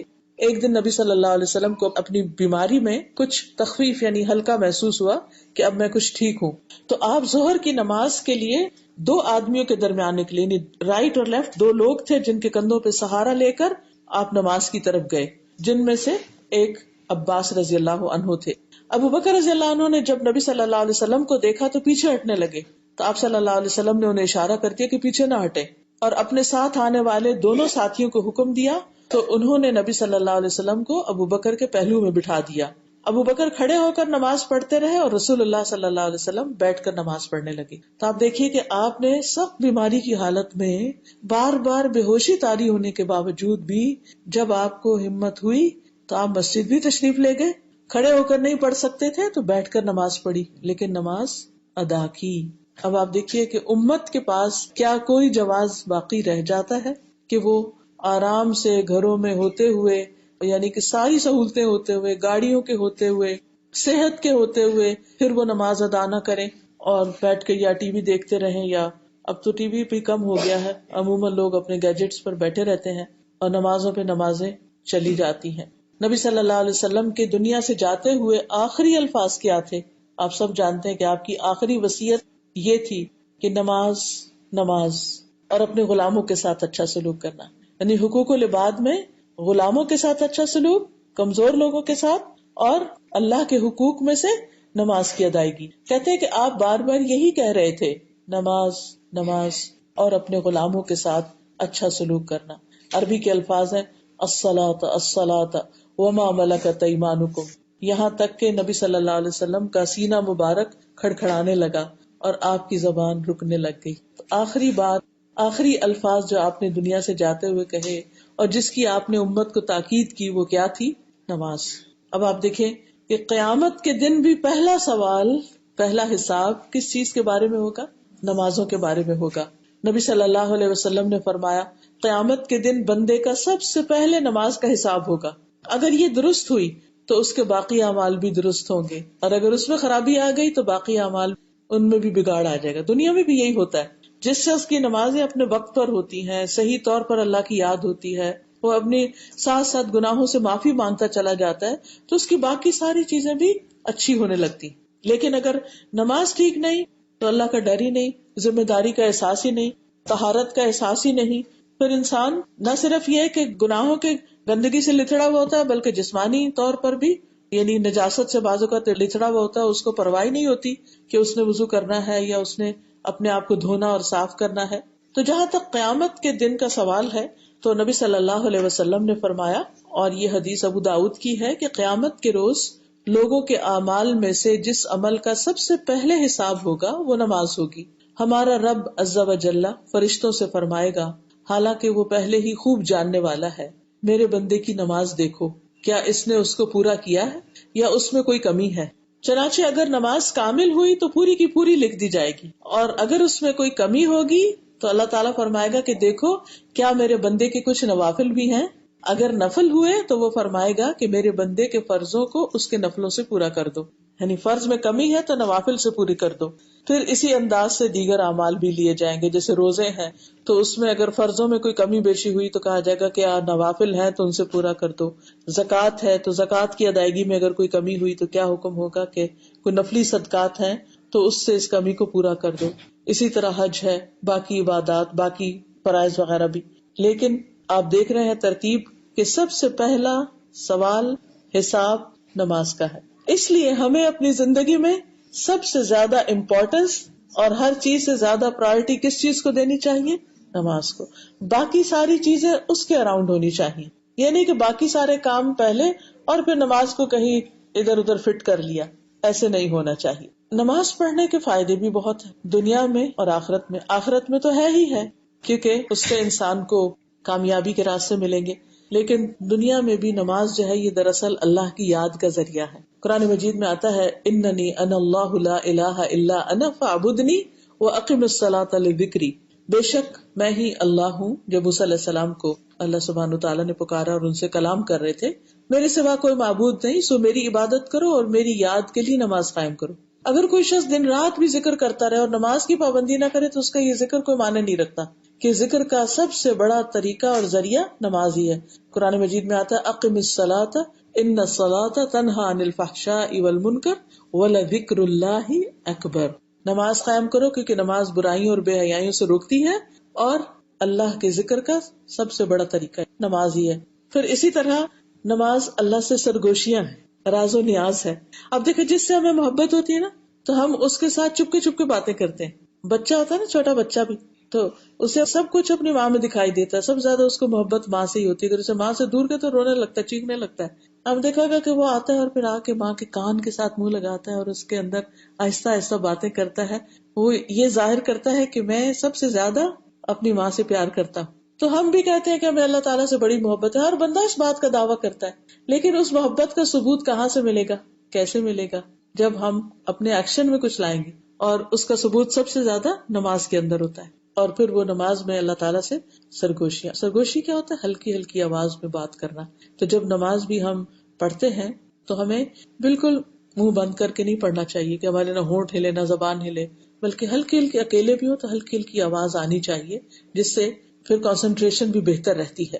نبی صلی اللہ علیہ وسلم نے فرمایا تم میں سے جب کوئی نماز پڑھنے کے لیے کھڑا ہوتا ہے تو وہ کھڑا اپنے رب سے سرگوشی کر رہا ہوتا ہے، راز و نیاز کر رہا ہوتا ہے. تو چاہیے کہ وہ دیکھے کہ وہ کیسے سرگوشی کر رہا ہے، کس قسم کی بات کر رہی ہے، کیا اس کی توجہ بھی اللہ تعالیٰ کی طرف ہے یا نہیں. پھر اسی طرح نماز اللہ کے قرب کا ذریعہ، یعنی اگر ہم چاہتے ہیں کہ ہم اللہ سبحانہ تعالیٰ کے قریب ہو جائیں تو اس کے لیے نماز ادا کرنی چاہیے، خصوصاً انسان جب سجدے میں جاتا ہے. وسجد واقترب. پھر اسی طرح نماز میں اللہ سبحانہ تعالیٰ بندے کے سامنے ہوتا ہے. رسول اللہ صلی اللہ علیہ وسلم نے فرمایا جب تم نماز پڑھتے ہو تو اللہ تعالیٰ تمہارے سامنے ہوتا ہے. تو ہمیں نماز کی حالت میں پھر ادھر ادھر نہیں دیکھنا چاہیے، ٹھیک ہے نا، ہم اللہ کے سامنے کھڑے ہیں. پھر اسی طرح آپ صلی اللہ علیہ وسلم نے یہ بھی فرمایا کہ سجدہ کرتے ہوئے بندہ اپنے رب کے سب سے زیادہ قریب ہوتا ہے. تو کثرت سے پھر دعا کیا کرو کیونکہ دعا وہاں قبول ہوتی ہے. اب بعض لوگ سوال کرتے ہیں کہ کیا اپنی زبان میں دعا مانگے؟ نہیں، اپنی زبان میں تو نہیں، لیکن جو مسنون دعائیں ہیں نبی صلی اللہ علیہ وسلم کی، وہ فرض میں، سنت میں، نفل میں، ہر جگہ پر آپ پڑھ سکتے ہیں. پھر اسی طرح یہ ہے کہ نماز کامیابی کا ذریعہ ہے. قرآن مجید میں آتا ہے قد افلح المؤمنون الذین هم فی صلاتهم خاشعون. یقیناً کامیاب ہو گئے وہ مومن جو اپنی نماز میں خشوع کرتے ہیں، توجہ سے نماز پڑھتے ہیں، دل لگا کے نماز پڑھتے ہیں. پھر اللہ تعالیٰ کی رحمت پانے کا ذریعہ ہے. قرآن مجید میں آتا ہے وَأَقِيمُوا الصَّلَاةَ وَآتُوا الزَّكَاةَ وَأَطِيعُوا الرَّسُولَ لَعَلَّكُمْ تُرْحَمُونَ. نماز قائم کرو، زکوٰۃ ادا کرو اور رسول کا حکم مانو تاکہ تم رحم کیے جاؤ. یعنی اگر تم چاہتے ہو کہ تم پر اللہ تعالیٰ رحمت فرمائے، تمہارے ساتھ نرمی کا معاملہ کرے، تو پھر نماز ادا کرو، زکوٰۃ ادا کرو، رسول اللہ صلی اللہ علیہ وسلم کی اطاعت کرو. نبی صلی اللہ علیہ وسلم نے فرمایا جب تم میں سے کوئی آدمی نماز کے لیے کھڑا ہوتا ہے تو رحمت الہی اس کی طرف متوجہ ہو جاتی ہے. یعنی اللہ سبحانہ تعالیٰ کی رحمت اس کی طرف متوجہ ہو جاتی ہے، وہ شخص رحم کے قابل ہو جاتا ہے. اسی طرح نماز فرشتوں کی دعائیں پانے کا ذریعہ ہے. دیکھیں ہم جب کسی مشکل میں ہوتے ہیں تو سب سے کہتے ہیں کہ ہمارے لیے دعا کریں، لیکن جو انسان نماز کی پابندی کرتا ہے اور مشکل وقت میں بھی نماز پڑھتا ہے تو فرشتے اس کے لیے دعا کرتے ہیں. رسول اللہ صلی اللہ علیہ وسلم نے فرمایا جب کوئی شخص نماز کے بعد اپنی جائے نماز پر بیٹھا رہتا ہے تو فرشتے اس پر صلاۃ پڑھتے رہتے ہیں، اور فرشتوں کی یہ صلاۃ یوں ہے اللہم اغفر لہ اللہم ارحمہ، اے اللہ اسے معاف کر دے، اے اللہ اس پر رحم فرما دے. یعنی آپ نماز پڑھیں اور بیٹھ کر مصلی پر ہی ذکر اذکار کریں، دعائیں کریں. تو جب تک آپ مصلی پہ بیٹھے ہیں، جا نماز پہ بیٹھے ہیں، تو فرشتے آپ کے لیے کیا دعا کرتے ہیں؟ اللہ اس کو بخش دے، اس پہ رحم فرما. اسی طرح اگر وہ بیٹھ کر اگلی نماز کا انتظار کر رہا ہے تو بھی فرشتے اس پر صلاۃ پڑھتے ہیں، اور ان کی صلاۃ یہی ہے اللہم اغفر لہ وارحمہ، اے اللہ اسے معاف کر دے، اے اللہ اس پر رحم فرما. تو آپ دیکھیے کہ اگر ہم چاہتے ہیں کہ ہماری بخشش ہو جائے اور ہم پر رحمت ہو جائے تو کیا کریں؟ مثلا اگر آپ مسجد میں گئے ہیں، جمعے کی نماز کے لیے گئے ہیں، تو وقت سے تھوڑا پہلے چلے جائیں، جا کے صف میں بیٹھ کے اللہ کا ذکر شروع کر دیں. یعنی کہ مسجد میں داخل ہو کر تحیت المسجد پڑھ کے اس کے بعد اللہ کا ذکر کرے. حج عمرے پر جو لوگ جاتے ہیں آپ نے دیکھا ہوگا کس طرح وہ بعض اوقات گھنٹوں نماز کے انتظار میں بیٹھے رہتے ہیں. جتنی دیر وہ بیٹھتے ہیں اتنی دیر فرشتے ان کے لیے دعائیں کرتے رہتے ہیں. پھر اسی طرح خوف اور غم سے نجات کا ذریعہ ہے نماز. سورۃ البقرہ میں آتا ہے ان الذین آمنوا وعملوا الصالحات واقاموا الصلاة وآتوا الزکاة لهم اجرهم عند ربهم ولا خوف علیہم ولا هم يحزنون. بے شک جو لوگ ایمان لائے اور انہوں نے نیک اعمال کیے اور نماز قائم کی اور زکوٰۃ دی ان کا اجر ان کے رب کے پاس ہے اور ان پر نہ کوئی خوف ہے اور نہ وہ غمگین ہوں گے. اسی طرح پریشانی کی حالت میں نماز سے مدد. یا ایھا الذین آمنوا استعینوا بالصبر والصلاۃ ان اللہ مع الصابرین. اے لوگو جو ایمان لائے ہو صبر اور نماز کے ساتھ مدد طلب کرو، بے شک اللہ صبر کرنے والوں کے ساتھ ہے. یعنی نماز سے بھی صبر کرنے کی ہمت اور طاقت آ جاتی ہے. اور جب انسان صبر کرتا ہے، اس غم پر آپے سے باہر نہیں ہوتا، کوئی فضول بات زبان سے نہیں نکالتا، کوئی ایسا واویلا نہیں کرتا، تو اللہ سبحانہ وتعالیٰ اس کی دعائیں سنتے ہیں، اس کی مدد فرماتے ہیں. انبیاء پر جب کوئی مشکل وقت آتا تھا تو اس وقت بھی وہ نماز کی طرف دوڑتے تھے. کانوا اذا فزعوا الی الصلاۃ. انہیں جب کوئی پریشانی آتی تو وہ نماز کی طرف دوڑتے. پھر اسی طرح نماز پڑھنے والا اللہ کی حفاظت کے ذمے میں ہوتا ہے. رسول اللہ صلی اللہ علیہ وسلم نے فرمایا جس نے صبح کی نماز پڑھی وہ شام تک اللہ کے ذمے میں ہے، یعنی اللہ تعالیٰ اس کی حفاظت فرماتا ہے. تو اس لیے نماز نہ پڑھنا کیا ہے؟ اللہ کی رحمت سے دور ہونا. پھر اسی طرح نماز جو ہے وہ انسان کو صحت مند بناتی ہے. حضرت ابو ہریرہ رضی اللہ عنہ ایک دفعہ ان کے پیٹ میں درد تھی تو آپ نے فرمایا کہ تم نماز سے مدد لو، یعنی کہ انہوں نے نماز پڑھنا شروع کر دی. نماز جو ہے یہ جسم اور روح کی مشترکہ ورزش ہے، ایکسرسائز ہے ایک طرح سے. اس لیے کہ قیام، رکوع، سجود اور قعدہ میں مختلف طرح کی حرکات ہوتی ہیں. آدمی ایک حالت سے دوسری حالت میں منتقل ہوتا رہتا ہے، اوپر نیچے ہوتا ہے، اس کی وضع قطع بدلتی رہتی ہے. اور نماز میں اس کے جوڑ متحرک رہتے ہیں. بعض لوگ کہتے ہیں نا ہمیں جوڑوں کی تکلیف ہے اس لیے ہم کرسی پہ بیٹھ جائیں. ٹھیک ہے تکلیف ہوتی ہے، لیکن میں نے پرسنلی اس چیز کا ایکسپیرینس کیا ہے کہ تکلیف کے ساتھ بھی میں نے نیچے نماز جب پڑھنے کی کوشش کی تو درد بھی ٹھیک ہو گیا، کیونکہ اس سے گھٹنوں کے اوپر جو پریشر آتا ہے تو ان کے اندر سرکولیشن بہتر ہوتی ہے اور اس طرح انسان صحت مند رہتا ہے. ورنہ یہ ہے کہ اگر ایک ہی جگہ بیٹھ کر یا کھڑے ہو کر نماز پڑھتا رہے تو اس کی کوئی حرکت نہیں ہوتی، تو وہ جو بھرپور فائدہ نماز کا وہ حاصل نہیں ہوتا. یہ الگ بات ہے کہ اگر کسی کی نی سرجری ہو چکی ہے یا کوئی ایسا اس کو ایشو ہے کہ جس میں واقعی وہ نیچے نہیں جا سکتا تو وہ اور بات. پھر اسی طرح ظاہری جب جسم حرکت کرتا ہے نا تو جو اندر کے جو ہمارے آرگنز ہیں نا وہ بھی حرکت میں آتے ہیں. جیسے ہمارا اسٹمک ہے، ہمارے آنتے ہیں، ہمارے پھیپھڑے ہیں اور ہمارے جسم کے اندر جو غذا ہضم ہو رہی ہوتی ہے، کھانا وغیرہ ہضم ہو رہا ہوتا ہے، تو وہ بھی یعنی کہ جسم کا حصہ بننا شروع ہو جاتا ہے.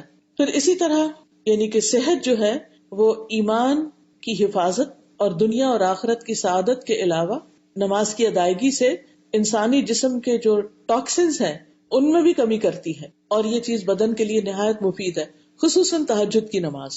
وہ صحت کے اسباب میں سب سے زیادہ نفع بخش ہے اور بہت سی بیماریوں کو روکنے والی ہے. یعنی انسان اس کی وجہ سے بیماریوں سے بچا رہتا ہے. جسم، روح اور دل کے لیے بہت زیادہ اس کو ایکٹیو کرنے والی ہے، کیونکہ وہ وقت ایسا ہوتا ہے کہ جس میں انسان کی توجہ بھی زیادہ ہوتی ہے. اور آپ دیکھیں کہ صبح صبح خالی پیٹ جب آپ اتنے اوپر نیچے جاتے ہیں، کئی نفل پڑھتے ہیں، تو وہ ایک طرح سے بہترین ایکسرسائز ہے. یعنی سارے رات کے آپ کی باڈی نے ریسٹ بھی کیا ہوتا ہے اور پھر اس کے بعد آپ عبادت کر رہے ہوتے ہیں. تو بہرحال امام ابن القیم نے خاص طور پر یہ کہا ہے کہ نماز جسم اور روح کی مشترکہ ورزش ہے. تو نماز انسان کو حشاش بشاش اور خوش بھی رکھتی ہے اور انسان کی سستی کو دور کرتی ہے. نبی صلی اللہ علیہ وسلم نے فرمایا شیطان تم میں سے ہر ایک آدمی کی گردن پر جب وہ سو جاتا ہے تو 3 گرے لگا دیتا ہے اور ہر گرہ پر ایک پھونک مارتا ہے کہ ابھی بڑی لمبی رات ہے، ابھی سو جاؤ. جب کوئی جاگتا ہے اور اللہ کا ذکر کرتا ہے تو ایک گرہ کھل جاتی ہے. یعنی آپ اٹھے اور آپ نے اٹھتے وقت کی دعا پڑھی. کیا دعا ہے وہ آتی ہے آپ کو؟ بیدار ہونے کی دعا. جی وہ تو رات کو جب آنکھ کھلتی ہے تو وہ دعا جو آپ بتا رہی نا، وہ رات کے وقت اس وقت دعا قبول ہوتی ہے. یعنی آپ سائڈ بدلتے، آپ کی آنکھ کھل گئی، آپ پھر لا الہ الا اللہ وحدہ لا شریک لہ پڑھ کے پھر آگے دعا پڑھتے ہیں اور پھر دعا جو بھی مانگتے ہیں اللہ سے وہ دعا قبول ہوتی. بیدار ہونے کی دعا ہے الحمدللہ الذی احیانا بعدما اماتنا والیہ النشور. ٹھیک ہے، یہ ذکر جب انسان کرتا ہے تو ایک گرہ کھل جاتی. پھر جب وضو کرتا ہے تو دوسری گرہ کھل جاتی، جب نماز پڑھتا ہے تو ساری گرہ کھل جاتی. تو نبی صلی اللہ علیہ وسلم نے فرمایا پھر وہ صبح کو حشاش بشاش خوش مزاج اٹھتا ہے، ورنہ اس کی صبح نفس کی خباثت اور سستی کے ساتھ ہوتی ہے، یعنی انسان سست اور ایک بیزار ہوتا ہے. پھر گناہوں کو مٹانے کا ذریعہ بھی ہے. اللہ تعالیٰ فرماتے ہیں وَأَقِمِ الصَّلَاةَ طَرَفَيِ النَّهَارِ وَزُلَفًا مِّنَ اللَّيْلِ إِنَّ الْحَسَنَاتِ يُذْهِبْنَ السَّيِّئَاتِ ذَلِكَ ذِكْرَىٰ لِلذَّاكِرِينَ، اور دن کے دونوں سروں پر اور کچھ رات گزرنے پر نماز قائم کرو، بلا شبہ نیکیاں برائیوں کو دور کر دیتی ہیں. یہ ایک یاد دہانی ہے ان لوگوں کے لیے جو اللہ کو یاد کرنے والے ہیں. رسول اللہ صلی اللہ علیہ وسلم نے فرمایا جب بندہ وضو کرتا ہے اور اپنے وضو کو مکمل کر کے اپنی نماز شروع کرتا ہے، پھر اپنی نماز مکمل کرتا ہے تو اپنی نماز سے ایسے نکلتا ہے جیسا کہ اپنی ماں کے پیٹ سے گناہوں سے پاک نکلا تھا، یعنی نماز پڑھ کے وہ بالکل پاک صاف ہو جاتا ہے.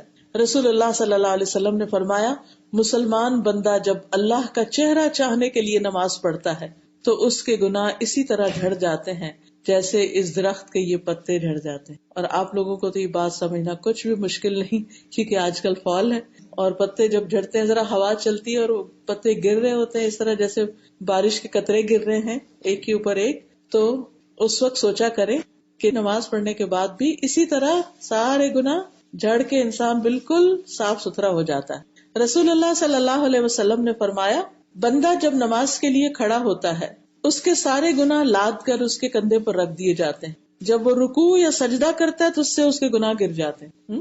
تو اس سے بھی کیا پتہ چلتا ہے کہ لٹرلی نماز جو ہے وہ گناہوں کو انسان سے دور کر دیتی ہے. وہ حدیث تو بچپن سے ہی سب نے سن رکھی ہوگی جس میں آتا ہے نا کہ آپ نے فرمایا کہ اگر کسی شخص کے دروازے پر ایک نہر ہو اور وہ دن میں 5 دفعہ اس میں نہائے غسل کرے تو کیا اس کے جسم پر کچھ میل باقی رہے گا؟ آپ یوں ہی سمجھے کہ اگر آپ دن میں 5 دفعہ شاور لیتے ہیں جا کر تو کیا ہوگا؟ ایک دفعہ بھی شاور لے لیں نا دن میں تو کیا ہوتا ہے؟ ایک صفائی اور پاکیزگی کا احساس ہوتا ہے. تو کیا سوچئے ذرا اگر دن میں کوئی 5 دفعہ نہائے، میرا نہیں خیال ہم کبھی زندگی میں دن میں 5 دفعہ نہائے ہوں گے. 5 دفعہ اگر کوئی نہا لے تو پھر اس کے جسم پر کون سی میل باقی رہ سکتی؟ بالکل صاف ستھرا ہو سکتا ہے.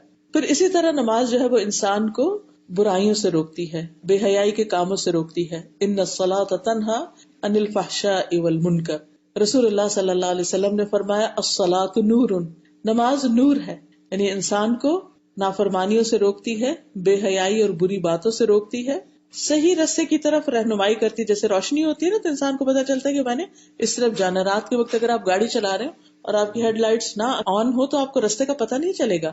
تو اسی طرح زندگی کے اس راستے میں یہ ہمارے لیے ہیڈ لائٹ کی طرح کام کرتی ہے اور ہمیں صحیح باتوں کو سجھاتی ہے اور برائیوں کو ہمارے یعنی کہ دل کو اتنا صاف کرتی جاتی ہے کہ ذرا سے بھی کوئی غلط چیز ہوتی ہے تو انسان کے دل پر کھٹک جاتی ہے. پھر اسی طرح غیر اخلاقی برائیاں بد اخلاقیوں سے بھی بچاتی ہے نماز. سورۃ المعارج میں آتا ہے ان الانسان خلق ہلوعا اذا مسہ الشر جزوعا واذا مسہ الخیر منوعا الا المصلین الذین هم علی صلاتهم دائمون. بلا شبہ انسان تھوڑ دلا بنایا گیا ہے، جب اسے کوئی تکلیف پہنچتی ہے تو گھبرا اٹھتا ہے، جب مال ملتا ہے تو بخیل بن جاتا ہے، سوائے نماز ادا کرنے والوں کے جو اپنی نماز پر ہمیشگی کرنے والے یعنی ہمیشہ پڑھتے ہیں چھوڑتے نہیں. تو ایسے لوگ پھر اپنے اخلاق کو بھی سنوارنے کی فکر کرتے ہیں اگر وہ سمجھ کے نماز پڑھیں، صرف ایک ایکسرسائز کی وجہ سے نہیں ایسا ہوتا.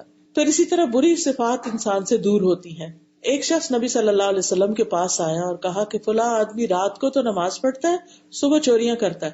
کئی لوگوں کو اس بات کی شکایت ہوتی ہے نا، ہم نے دیکھے نماز پڑھنے والے نماز بھی پڑھتے ہیں اور غلط غلط کام بھی کرتے ہیں. تو آپ نے فرمایا ان قریب جو وہ کہتا ہے یعنی نماز میں وہ اس کو چوری سے روک دے گا، کیونکہ نماز ہم کیا کہتے ہیں ایاک نعبد و ایاک نستعین اہدنا الصراط المستقیم، کہ اللہ ہم تیری عبادت کرتے ہیں، صرف تیری اور صرف تجھ سے ہی مدد چاہتے ہیں، ہمیں سیدھا راستہ دکھا. تو چور کب تک چوری کرے گا؟ اگر اللہ نے اس کی دعا سن لی تو اس کی چوری چھٹ جائے گی اس سے. اسی طرح انسان کی کوئی بھی بری عادت ہے، یعنی ضروری نہیں کہ چوری ہو، کوئی بھی بری عادت ہے، تو جب انسان نماز میں کھڑا ہوتا ہے اور اللہ سے دعا کرتا ہے کہ اللہ میں تیری عبادت کر رہا ہوں، تو میری مدد کر اور مجھے صحیح راستہ دکھا، تو اللہ سبحانہ تعالیٰ ضرور اس کی دعا سنے گا. اسی طرح انسان کی محتاجی اور فقر بھی دور ہوتا ہے. نبی صلی اللہ علیہ وسلم نے فرمایا کہ اللہ تعالیٰ فرماتے ہیں اے ابن آدم تم اپنے آپ کو میری عبادت کے لیے فارغ کر لو، میں تمہارے دل کو بے نیازی سے بھر دوں گا اور تمہارا فقر دور کر دوں گا. لیکن اگر تم ایسا نہیں کرو گے تو میں تمہارے دونوں ہاتھ کاموں میں مشغول کر دوں گا اور تمہارا فقر دور نہیں کروں گا. یعنی اگر تم عبادت کے لیے وقت نہیں نکالتے تو تمہاری وہ جو دل کی محتاجی اور وہ نا کہ ہے نہیں ایک ہر وقت رزق کی فکر وہ تم سے دور نہیں ہوگی. اسی طرح انسان کے جو فتنے ہیں، انسان کی ازواج، اولاد اور پڑوسی وغیرہ سے نماز، صدقہ اور اچھی بات اس کے لیے اس سے کفارہ بن جاتا ہے، کیونکہ ان کے ساتھ جو ہمارے کچھ نہ کچھ گڑبڑ ہو جاتی ہے تعلقات میں. نماز نہ صرف یہ کہ دنیا میں بلکہ قبر میں بھی حفاظت کا ذریعہ ہے. اب دیکھیے ہم سب نے مرنا تو ہے، اور مرنے کے بعد کوئی بھی کسی کو گھر میں نہیں رکھتا، سب کو جلدی ہوتی کہ بس اسے اب ٹھکانے تک پہنچاؤ. اور ایک رات ایسی آنی کہ ہم نے یہاں نہیں بیٹھے ہونا، ہم نے قبر میں ہونا ہے. یہ ایک ایسی حقیقت ہے، ایسی ریالٹی ہے جس سے ہم بھاگ نہیں سکتے. اور مرنے کے بعد تو ویسے کوئی نہیں بھاگ سکتا، تو وہاں تو جانا ہی جانا ہے. سوچئے اکیلے اور رات کا وقت اور کوئی سننے والا نہیں فریاد، تو وہاں پر کیا چیز ہمارے ساتھ ہوگی. نبی صلی اللہ علیہ وسلم نے فرمایا میت کو جب اس کی قبر میں رکھا جاتا ہے تو وہ ان کے پلٹ جانے کے وقت ان کے جوتوں کی آواز سنتا ہے. سو اگر وہ مومن ہوتا ہے تو نماز اس کے سرہانے ہوتی ہے، روزہ اس کے دائیں طرف ہوتا ہے، زکوٰۃ بائیں طرف ہوتی ہے، دیگر نیک کام جیسے صدقہ، نفل اور دوسری نیکیاں جو لوگوں کے ساتھ اس نے کی ہوتی ہے اس کے دونوں پاؤں کے آس پاس ہوتے ہیں. سو اس کے پاس اس کے سرہانے کی طرف سے آیا جاتا ہے، یعنی کوئی عذاب یا سزا یا کوئی چیز ایسی آتی ہے تو نماز کہتی ہے میری طرف سے آنے کا رستہ نہیں. اگر دائیں طرف سے کوئی چیز آ کر اس کو تکلیف دینے لگتی ہے تو روزہ کہتا ہے ادھر سے کوئی رستہ نہیں. بائیں طرف سے ہو تو زکوٰۃ روک دیتی ہے اور باقی نیکیاں پاؤں کی طرف سے روک دیتی ہے، اور انسان بالکل کمپلیٹلی پروٹیکٹڈ ہوتا ہے، بالکل محفوظ ہوتا ہے. تو ہم میں سے ہر شخص کو فکر ہوتی ہے کہ مرنے کے بعد میرا کیا ہوگا، قبر میں میرا کیا بنے گا، وہ کیسا اندھیرا ہوگا، وہاں روشنی کس چیز کی ہوگی. تو الصلاۃ نور، نماز نور ہے، یہی روشنی دے گی. وہاں قبر میں بھی اسی سے روشنی ہوگی. اور دنیا کے جتنے بھی کام ہیں، ہم گھروں کو جتنا بھی سجا لیں، صاف کر لیں، دنیا کے بزنس جتنے بھی چمکا لیں، جتنی بھی بہترین جاب کر لیں، جتنے بھی ہائی پوسٹ پہ پہنچ جائیں، اس میں سے کسی چیز نے قبر میں ہمارے کام نہیں آنا. یہ سب کچھ دنیا میں ہی باقی رہ جانا. وہ ڈگریاں بھی کسی جگہ بند پڑی رہ جائیں گی، اور ہمارے بزنس اور کاروبار بھی اور لوگ سنبھال لیں گے، ہمارے بینک بیلنس بھی دوسروں کے ہاتھ چلے جائیں گے، اور ہم جائیں گے صرف اپنے انہی اعمال کے ساتھ، نماز، روزہ، حج، زکوٰۃ اور یہ جو باقی صدقہ خیرات اور جو لوگوں کی خدمت اور لوگوں سے بھلائی ہم کرتے ہیں یہ ساتھ جائیں گے. بچے بھی واپس اور شوہر بھی واپس، باقی رشتے دار، دوست احباب سب واپس، اگر کوئی مال متاع ہے تو وہ بھی واپس. تو اس لیے ہمیں اس کی فکر کرنی چاہیے. پھر اسی طرح نمازی سے اللہ کا وعدہ ہے کہ اسے جنت میں داخل کرے گا.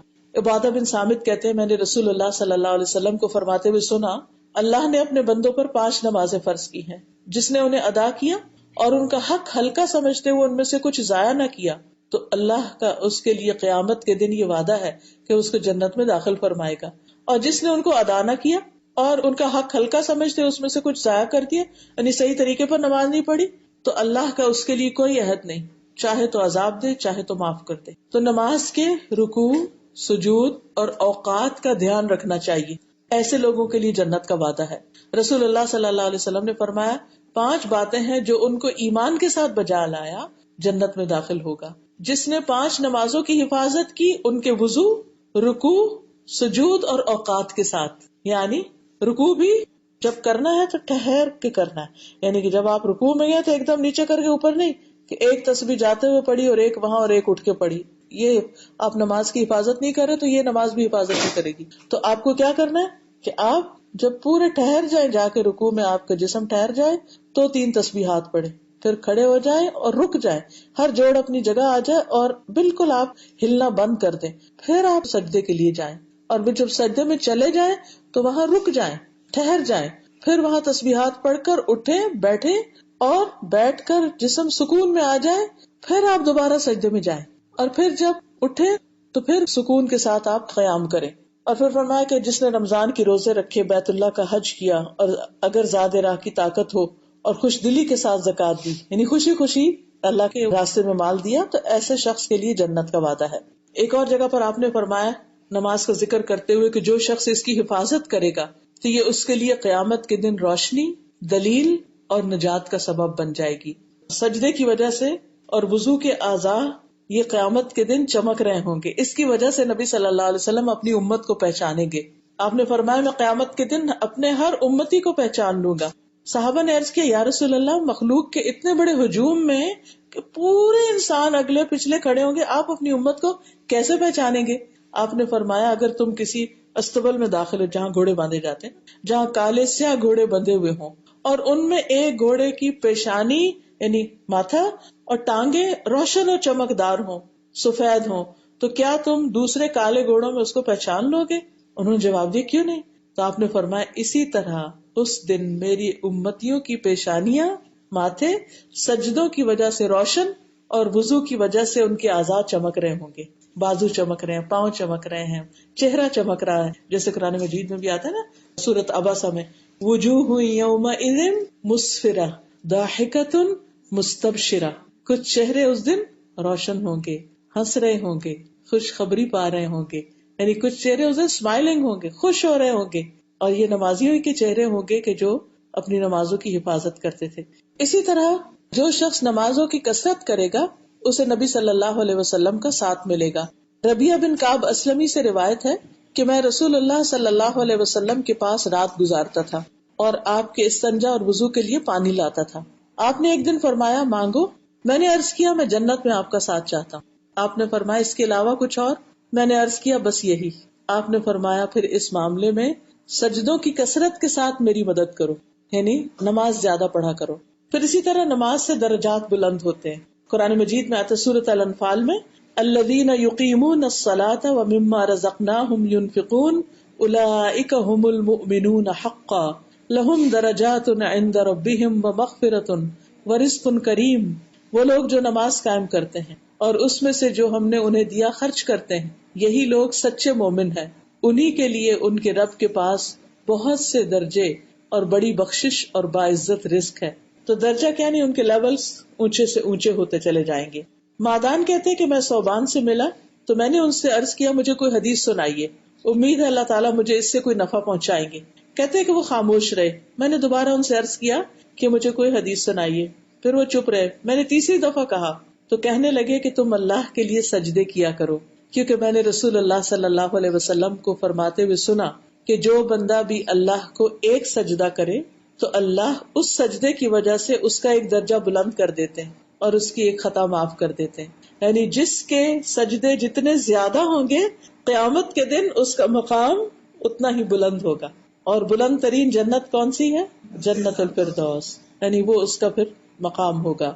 پھر اسی طرح نماز جو ہے وہ جہنم سے نکلوانے کا بھی ذریعہ ہے۔ نبی صلی اللہ علیہ وسلم نے فرمایا تم لوگ آج کے دن اپنا حق لینے میں جتنا تقاضا اور مطالبہ مجھ سے کرتے ہو، اس سے کہیں زیادہ اس وقت مسلمان اللہ سبحانہ تعالیٰ الجبار سے کریں گے جب وہ دیکھیں گے کہ اپنے بھائیوں میں سے صرف انہیں نجات ملی ہے۔ تب وہ عرض کریں گے اے ہمارے رب، ہمارے بھائی ہمارے ساتھ نمازیں پڑھتے تھے، روزے رکھتے تھے، نیک عمل کرتے تھے، یعنی تو انہیں جہنم سے نکال دے، یعنی وہ ان کی سفارش کر رہے ہوں گے۔ تو اللہ تعالیٰ فرمائیں گے جاؤ جس کے دل میں ایک دینار برابر بھی ایمان پاؤ اسے دوزخ سے نکال لاؤ۔ اللہ تعالیٰ ان کے چہروں کو آگ پر حرام کر دے گا۔ وہ آئیں گے اور دیکھیں گے کچھ تو قدموں تک غائب ہوگے، کچھ نصف پنڈلی تک دوزخ میں ہوں گے، جنہیں وہ پہچان لیں گے اپنے ساتھیوں کو، پھر انہیں وہاں سے نکال لائیں گے۔ واپس آئیں گے تو اللہ تعالیٰ فرمائے گا جاؤ جس کے دل میں آدھے دینار برابر ایمان ہے اس کو بھی نکال لاؤ، پھر جس کو وہ پہچانتے ہوں گے نکال لائیں گے۔ جب واپس آئیں گے تو اللہ تعالیٰ فرمائیں گے جس کے دل میں ذرہ برابر بھی ایمان ہو اس کو بھی نکال لاؤ، پھر وہ وہاں پہنچ کر انہیں بھی نکال لائیں گے پہچان کر۔ تو اس سے کیا پتہ چلتا ہے کہ اگر انسان کی دوستی نمازیوں کے ساتھ ہے تو قیامت کے دن جو نمازی جنت میں جائیں گے تو وہ اپنے باقی ساتھیوں کی بھی فکر کریں گے اور خوب خوب اللہ تعالیٰ سے سفارش کریں گے۔ اسی طرح نماز چھوڑنے کے نقصان بھی ہیں۔ نماز چھوڑنا کفر اور شرک تک پہنچا دیتا ہے۔ قرآن مجید میں آتا ہے وَأَقِیمُوا الصَّلَاةَ وَلَا تَكُونُوا مِنَ الْمُشْرِکِینَ، اور نماز قائم کرو اور شرک کرنے والوں میں سے نہ ہو جاؤ۔ رسول اللہ صلی اللہ علیہ وسلم نے فرمایا انسان اور اس کے کفر اور شرک کے درمیان فرق نماز چھوڑنا ہے۔ عبداللہ بن شقیق کہتے ہیں کہ محمد صلی اللہ علیہ وسلم کے صحابہ اعمال میں سے کسی چیز کے چھوڑنے کو کفر نہیں سمجھتے تھے سوائے نماز کے۔ پھر اسی طرح نماز میں سستی جو ہے یہ منافقت کی علامت ہوتی ہے۔ قرآن مجید میں آتا ہے وَلَا يَأْتُونَ الصَّلَاةَ إِلَّا وَهُمْ كُسَالَىٰ وَلَا يُنْفِقُونَ إِلَّا وَهُمْ كَارِهُونَ، وہ نماز کو نہیں آتے مگر اس طرح کے سست ہوتے ہیں، اور خرچ نہیں کرتے مگر اس طرح کے وہ ناخوش ہوتے ہیں۔ ابن عمر کہتے ہیں کہ جب ہم کسی آدمی کو فجر اور عشاء کی نماز میں حاضر نہ پاتے تو اس کے بارے میں برا گمان کرتے کہ پھر یہ ایمان سے محروم ہے، اس کے اندر منافقت ہے. ابن مسعود کہتے ہیں کہ جس نے نماز ترک کی اس کا کوئی دین نہیں. ابو درداء کہتے ہیں جس کی نماز نہیں اس کا ایمان نہیں، اور جس کا وضو نہیں اس کی نماز نہیں، یعنی وضو کے بغیر نماز نہیں ہوتی. نبی صلی اللہ علیہ وسلم نے یہ بھی فرمایا کہ جان بوجھ کے نماز نہیں چھوڑا کرو، اس لیے کہ جو شخص جان بوجھ کے نماز چھوڑتا ہے اس سے اللہ کی ذمہ داری ختم ہو جاتی ہے، یعنی وہ اللہ کی حفاظت سے نکل جاتا ہے. نبی صلی اللہ علیہ وسلم نے فرمایا جس کی ایک نماز فوت ہوگی، جس کی ایک نماز فوت ہو گئی، بس گویا اس کا مال اور اولاد فنا ہو گیا. اتنا بڑا نقصان کہ اس کا بزنس بھی چلا جائے، اس کے بچے بھی ختم ہو جائیں. پھر اسی طرح اگر جمعہ چھوڑ دیا جائے تو انسان کے دل پر مہر لگ جاتی ہے، انسان غافل ہو جاتا ہے. اسی طرح جو شخص فجر کی نماز کے لیے نہیں اٹھتا، صبح تک پڑا سوتا رہتا ہے، آپ نے فرمایا شیطان نے اس کے کان میں پیشاب کر دیا. پھر اسی طرح موت کے وقت بے نمازی کے اوپر بڑی سختیاں ہوں گی. سورۃ القیامہ میں آتا ہے وَالْتَفَّتِ السَّاقُ بِالسَّاقِ إِلَىٰ رَبِّكَ يَوْمَئِذٍ الْمَسَاقُ فَلَا صَدَّقَ وَلَا صَلَّىٰ وَلَٰكِنْ كَذَّبَ وَتَوَلَّىٰ. اور پنڈلی پنڈلی کے ساتھ لپٹ جائے گی. اس دن تیرے رب ہی کی طرف روانگی ہے. سو نہ اس نے تصدیق کی نہ نماز پڑھی، لیکن اس نے جھٹلایا اور منہ پھیر لیا، یعنی نماز کے وقت منہ موڑ کر چلا گیا. اسی طرح نماز سے غافل ہونے والے کے لیے قبر میں عذاب بھی ہے. نبی صلی اللہ علیہ وسلم نے خواب بیان کرتے ہوئے فرمایا، انہیں خواب میں یہ دکھایا گیا کہ جس کا سر پتھر سے کچلا گیا تھا وہ قرآن کا حافظ تھا، مگر وہ قرآن سے غافل ہو گیا اور فرض نماز پڑھے بغیر سو جایا کرتا تھا. یعنی بعض لوگ جب ان کے دل غافل ہو جاتے ہیں تو چاہے وہ حافظ ہو، عالم ہو، کچھ ہو، نمازوں میں کوتاہی کرنے لگتے ہیں، فجر کے وقت پڑھے سوتے رہتے ہیں. قرآن مجید میں آتا ہے فَوَيْلٌ لِّلْمُصَلِّينَ الَّذِينَ هُمْ عَن صَلَاتِهِمْ سَاهُونَ. ایسے نمازیوں کے لیے ہلاکت ہے جو اپنی نماز سے غافل رہتے ہیں، یعنی نہ وقت کی پرواہ کرتے ہیں کہ کب شروع ہوگی کب نہیں، نہ ٹائم دیکھتے ہیں، نہ اذان سنائی دیتی ہے ان کو، نہ گھر میں کوئی اذان کا اہتمام کیا ہوا ہے. تو ایسے لوگوں کے لیے بہت بڑی وعید ہے، یعنی فضول کاموں میں لگ کے نماز کا وقت ضائع کر دے انسان. پھر ایک قرآن مجید کی آیت ہے سورۃ المدثر کی، جس میں آتا ہے کہ جب کچھ لوگ جہنم میں ہوں گے تو ان سے پوچھا جائے گا ما سلککم فی سقر، کہ یہ کیا چیز تمہیں دوزخ میں لے گئی. قالوا لم نک من المصلین، وہ کہیں گے ہم نماز پڑھنے والوں میں سے نہیں تھے، ہم نماز نہیں پڑھتے تھے. تو اس سے آپ اندازہ لگائیں کہ کس قدر ضروری ہے کہ انسان نمازوں کی حفاظت کرے اور ان کی پابندی کرے. اسی لیے بچوں کو بھی نماز ادا کرنے کی تاکید کرنی چاہیے تاکہ ان کی عادت ہو جائے. اور پھر والدین اگر نمازی ہوں تو اللہ تعالیٰ اس کی وجہ سے ان کے بچوں کی بھی حفاظت کرتا ہے. وہ جو سورۃ الکہف میں آتا ہے نا کہ جن بچوں کی دیوار بنا دی تھی خضر علیہ السلام نے، تو وَكَانَ أَبُوهُمَا صَالِحًا، ان کا باپ صالح انسان تھا، تو اللہ نے ان کے مال کی حفاظت کی. تو عبداللہ بن مسعود جب رات کو نماز پڑھتے اور ان کا چھوٹا بیٹا سویا ہوتا تو اسے دیکھ کر کہتے من اجلک یا بنیا، تمہاری وجہ سے ہے میرے چھوٹے بیٹے، یعنی میں اپنی نمازوں کو لمبا کرتا ہوں، یعنی نمازوں کا اہتمام کرتا ہوں. ایک شخص کہتے ہیں کہ جب میں نوافل ادا کرنے سے سست ہو جاتا ہوں پھر میں اپنے بیٹوں کو اور دنیا کی مشکلات کو یاد کرتا ہوں تو اللہ تعالیٰ کے اس قول میں غور کرتا ہوں وَكَانَ أَبُوهُمَا صَالِحًا، پھر میں اپنے بچوں پر ترس کھاتا ہوں اور نوافل پڑھنے میں محنت کرتا ہوں، نوافل پڑھنے میں محنت کرتا ہوں بچوں کی خاطر کہ انہیں کوئی مشکل نہ ہو، یہ نہ پریشان ہو. آپ دیکھیں کہ جب ہم اپنے بچوں کے بارے میں فکر مند ہوتے ہیں تو ہم ان کے لیے زیادہ زیادہ مال کمانے لگتے ہیں کہ ہم ان کے گھر بھی خرید جائیں، ہم ان کے بزنس بھی ٹھیک کر جائیں، لیکن اس بات کی ہم فکر کم ہی کرتے ہیں کہ ان کو نمازی بھی بنا کر جائیں. حالانکہ ہر ماں باپ آخر میں تو نماز کی ہی پڑھتے، رب اجعلنی مقیم الصلاۃ ومن ذریتی ربنا وتقبل دعا ربنا اغفر لی ولوالدی وللمؤمنین یوم یقوم الحساب. تو ہم سب پر ذمہ داری ہے کہ اپنے گھر والوں کو بھی آگ سے بچائیں. قرآن مجید میں آتا ہے یا ایھا الذین آمنوا قوا انفسکم واہلیکم نارا. آپ نے فرمایا اپنے بچوں کو 7 سال کی عمر میں نماز سکھاؤ، یعنی ان کو ترغیب دو. اسی طرح ان کو صرف فرض نہیں نوافل کی بھی ترغیب دینی چاہیے. پھر خواہشات کی پیروی سے بھی بچانا چاہیے، یعنی کہ جو کچھ بچے کہیں بس وہ ہم ماننا شروع کر دیں. 10 سال پر تو انہیں پوری نماز پڑھنی شروع کر دینی چاہیے، اگر نہ پڑھے تو ان کو مارا بھی جا سکتا ہے یعنی حدیث کے مطابق. لیکن اس کا یہ مطلب نہیں کہ ہم انہیں پہلے تو سکھائیں نہ بتائیں نہ اور بچوں کو مار پیٹ شروع کر دیں، اس کی تو اجازت نہیں ہے. لیکن مطلب یہ ہے کہ ان کو ڈسپلن کرنا پڑے گا. اور صرف یہ کہنا کافی نہیں کہ اٹھو نماز پڑھو، بلکہ یہ کہنا چاہیے آئے نماز پڑھتے ہیں. اور ان کو نقصان بھی بتانے چاہیے نماز نہ پڑھنے کے، اور نماز پڑھنے کے فائدے بھی بتانے چاہیے. مثلا ہم یہ کہہ سکتے ہیں اٹھو نماز پڑھو کہ اللہ آپ سے راضی ہو، یعنی پازیٹیو اسٹروک سے. اور اگر بچہ جلدی جلدی نماز پڑھا تو اسے کہیں کہ بیٹے نماز میں ٹھونگے نہ مارو تاکہ اللہ تعالیٰ اسے قبول کر لے. پھر جو وضو کر رہے ہو جلدی جلدی کر رہے ہو صحیح نہ کر رہے تو کہ اچھی طرح وضو کرو تاکہ تمہارے سارے گناہ جھڑ جائیں. کچھ حصہ خشک رہ گیا تو پورے تو نہیں جھڑیں گے. پھر اسی طرح جب وہ بچہ نماز پڑھ رہا تو اسے کہو دعا کرو اللہ تعالیٰ تمہیں امتحان میں کامیاب کرے. تو یہ سارے پازیٹیو جو آپ باتیں کریں گے نا تو اس سے اس کا نماز میں دل لگے گا. ایک شخص کہتا ہے کہ میں بچپن سے ہی اپنی ماں کو دیکھتا تھا کہ وہ نماز پڑھتی اور ہر نماز کے بعد وہ اونچی آواز سے دعا مانگتی تھی, اللہ میری بیٹی کو نماز پڑھنے والوں میں سے بنا دے, ایسا نمازی بنا دے جو نماز سے لذت پاتے, اللہ میری بیٹی کی آنکھوں کی ٹھنڈک نماز میں بنا دے. وہ کہتی ہے کہ جب تک وہ بوڑھی بھی ہوگی تو یہ دعا کرتی رہتی تھی. وہ کہتی ہے کہ جب میں بڑی ہوئی تو اب مجھے نماز سے بے پناہ محبت ہے, اور میری زندگی میں سب سے خوبصورت ٹائم وہ ہوتا ہے جب میں نماز ادا کر رہی ہوتی ہوں, اپنے رب کے سامنے کھڑی ہوتی ہوں. تو یہ ماں کی دعائیں تھی. تو ہمیں اپنے بچوں کے لیے اونچی اونچی آواز میں بھی دعا کرنی چاہیے, یا اللہ میرے بچوں کو نمازی بنا دے, ان کو نمازوں کی محبت دے دے. اور پھر جب بچوں کو نماز کے لیے کہیں نا تو اچھے اچھے الفاظ چنا کریں, بدل بدل کے الفاظ کہا کریں. روز یہ نہیں کہ ڈانٹ کے تان سے پڑھ لی نماز, اٹھو نماز پڑھو, ایسے نہیں, ڈانٹ کے نہیں, پیاری پیاری باتیں. مثلاً یہ کہیں کہ دیکھو بچے وقت تو بڑی جلدی گزر جاتا ہے, اس وقت کو نماز میں گزارو تاکہ تمہیں ثواب ہو, تمہیں جنت ملے, کیونکہ زندگی تو بڑی جلدی گزر جائے گی. پھر اسی طرح یہ ہے کہ ان کو یعنی نماز کی ذمہ داری کا احساس دلانا ضروری ہے. پھر جب نماز کے لیے کہیں تو ساتھ دعا بھی دیا کرے, یعنی جب کہیں نا اٹھے نماز پڑھے, اللہ تمہارا بھلا کرے, اٹھو نماز پڑھو, اللہ تمہیں کامیاب کرے, اللہ تمہیں خوش رکھے. بڑا ہو بچہ تو کہ اللہ تمہارے رزق میں برکت دے, اللہ تمہاری مشکلات آسان کرے, اللہ تمہیں نیک اولاد دے. یعنی جب بھی آپ انہیں کہیں نماز کے لیے تو خالی نماز کے لیے نہ کہیں, ساتھ دعا دیں. تو اس میں یہ ہے کہ بچوں کو پھر مزہ آتا ہے کہ جب امی نماز کے لیے کہتی ہے نا پھر دعا بھی دیتی ہیں, تو ان کو نماز سے ایک محبت ہوگی.